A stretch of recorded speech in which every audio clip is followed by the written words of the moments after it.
कामदा एकादशी व्रत कथा। श्री कृष्ण के प्रिय सखा अर्जुन ने कहा, हे कमलनयन, मैं आपको कोटि कोटि नमन करता हूँ। हे जगदीश्वर, मैं आपसे प्रार्थना करता हूँ कि आप कृपा कर चैत्र माह के शुक्ल पक्ष की एकादशी कथा का भी वर्णन सुनाइए। इस एकादशी का क्या नाम है? इस व्रत को पहले किसने किया और इसके करने से किस फल की प्राप्ति होती है? श्री कृष्ण ने कहा, हे अर्जुन, एक बार यही प्रश्न राजा दिलीप ने गुरु वशिष्ठ से किया था।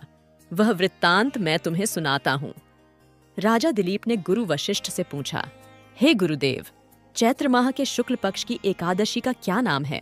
उसमें किस देवता का पूजन होता है तथा उसका क्या विधान है? वह आप कृपा पूर्वक बताइए। मुनि वशिष्ठ ने कहा, हे राजन, चैत्र माह के शुक्ल पक्ष की एकादशी का नाम कामदा एकादशी है। ये समस्त पापों को नष्ट करने वाली है। जैसे अग्नि काष्ठ को जलाकर राख कर देती है, वैसे ही कामदा एकादशी के पुण्य के प्रभाव से समस्त पाप नष्ट हो जाते हैं और तेजस्वी पुत्र की प्राप्ति होती है। इसके उपवास से मनुष्य निकृष्ट योनि से मुक्त हो जाता है और अंततः उसे स्वर्ग की प्राप्ति होती है। अब मैं इस एकादशी का महात्म्य सुनाता हूँ। ध्यान पूर्वक श्रवण करो। प्राचीन समय में भागीपुर नामक एक नगर था, जिस पर पुंडरीक नाम का राजा राज्य करता था। राजा पुंडरीक अनेक ऐश्वर्यों से युक्त था। उसके राज्य में अनेक अप्सराएं, गंधर्व, किन्नर आदि वास करते थे। उसी नगर में ललित और ललिता नाम के गायन विद्या में पारणगत गंधर्व स्त्री पुरुष अति संपन्न घर में निवास करते हुए विहार किया करते थे। उन दोनों में इतना प्रेम था कि वे अलग हो जाने की कल्पना मात्र से ही व्यथित हो उठते थे। एक बार राजा पुंडरीक गंधर्वों सहित सभा में विराजमान थे। वहां गंधर्वों के साथ ललित भी गायन कर रहा था। उस समय उसकी प्रियतमा ललिता वहां उपस्थित नहीं थी। गायन करते करते अचानक उसे उसका ख्याल आ गया, जिसके कारण वह अशुद्ध गायन करने लगा।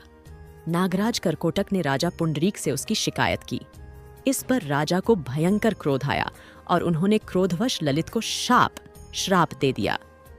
अरे नीच, तू मेरे सम्मुख गायन करते हुए भी अपनी स्त्री का स्मरण कर रहा है।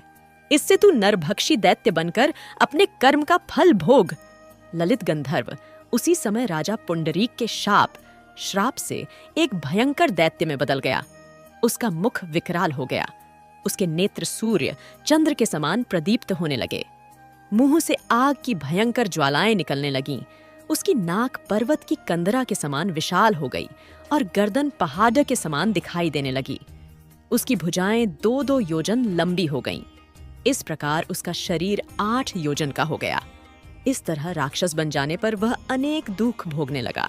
अपने प्रियतम ललित का ऐसा हाल होने पर ललिता अथाह दुख से व्यथित हो उठी। वह अपने पति के उद्धार के लिए विचार करने लगी कि मैं कहाँ जाऊं और क्या करूं, किस जतन से अपने पति को इस नरक तुल्य कष्ट से मुक्त कराऊं। राक्षस बना ललित घोर वनों में रहते हुए अनेक प्रकार के पाप करने लगा।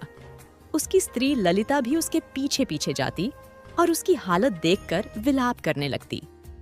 एक बार वह अपने पति के पीछे पीछे चलते हुए विंध्याचल पर्वत पर पहुंच गई। उस स्थान पर उसने श्रृंगी मुनि का आश्रम देखा। वह शीघ्रता से उस आश्रम में गई और मुनि के सामने पहुंचकर दंडवत प्रणाम कर विनीत भाव से प्रार्थना करने लगी। हे महर्षि, मैं वीरधन्वा नामक गंधर्व की पुत्री ललिता हूँ। मेरा पति राजा पुंडरीक के श्राप से एक भयंकर दैत्य बन गया है। उससे मुझे अपार दुख हो रहा है। अपने पति के कष्ट के कारण मैं बहुत दुखी हूँ। हे मुनिश्रेष्ठ, कृपा करके आप उसे राक्षस योनि से मुक्ति का कोई उत्तम उपाय बताएं। समस्त वृत्तांत सुनकर मुनि श्रृंगी ने कहा, हे पुत्री, चैत्र माह के शुक्ल पक्ष की एकादशी का नाम कामदा एकादशी है। उसके व्रत करने से प्राणी के सभी मनोरथ शीघ्र ही पूर्ण हो जाते हैं। यदि तू उसके व्रत के पुण्य को अपने पति को देगी तो वह सहज ही राक्षस योनि से मुक्त हो जाएगा और राजा का श्राप शांत हो जाएगा।